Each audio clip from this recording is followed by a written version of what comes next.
ശിവരാത്രി മഹോത്സവത്തിനോടനുബന്ധിച്ച് പുനലൂരിലും സമീപ പ്രദേശങ്ങളിലെയും ശിവക്ഷേത്രങ്ങളിൽ വിപുലമായ ഒരുക്കങ്ങളാണ് ഒരുക്കിയിരുന്നത്. മഹാശിവരാത്രിയോടനുബന്ധിച്ച് ഭക്തജനങ്ങൾ ബുധനാഴ്ച രാവിലെ മുതൽ തന്നെ ക്ഷേത്രങ്ങളിലേക്ക് ഒഴുകിയെത്തി. ക്ഷേത്രങ്ങളിൽ നടന്ന വിവിധ പൂജകളിലും ദീപാരാധനയ്ക്കും നിരവധി ഭക്തജനങ്ങളാണ് എത്തിച്ചേർന്നത്. കുംഭമാസത്തിലെ കൃഷ്ണ ചതുർദശിയിലാണ് മഹാശിവരാത്രി ആഘോഷിക്കുന്നത്. ശിവപ്രീതിക്കായി അനുഷ്ഠിക്കുന്ന 8 വ്രതങ്ങളിൽ ഒന്നാണ് ശിവരാത്രി വ്രതം.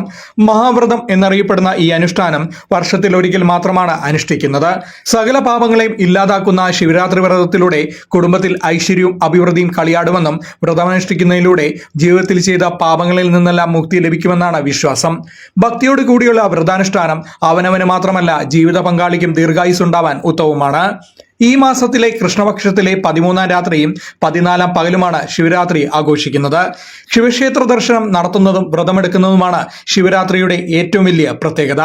ശിവന് ഏറ്റവും പ്രിയപ്പെട്ട കൂവളമാല സമർപ്പിക്കുന്നതും കൂവളത്തിന്റെ ഇല കൊണ്ട് അർച്ചനയും ജലധാരം നടത്തുന്നതും ഈ ദിവസത്തെ വിശിഷ്ട വഴിപാടുകളാണ്.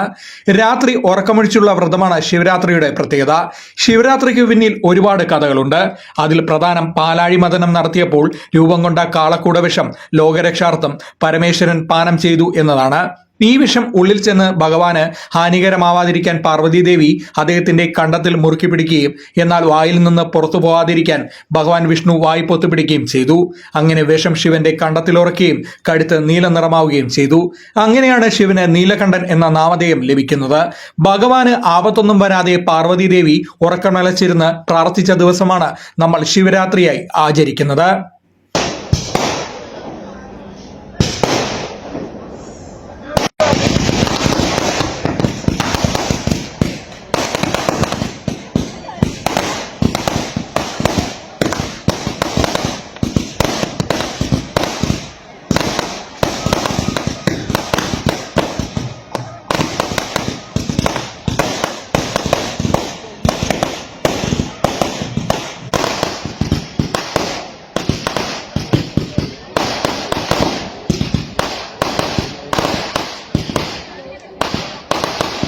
Fox TV news, Punalur.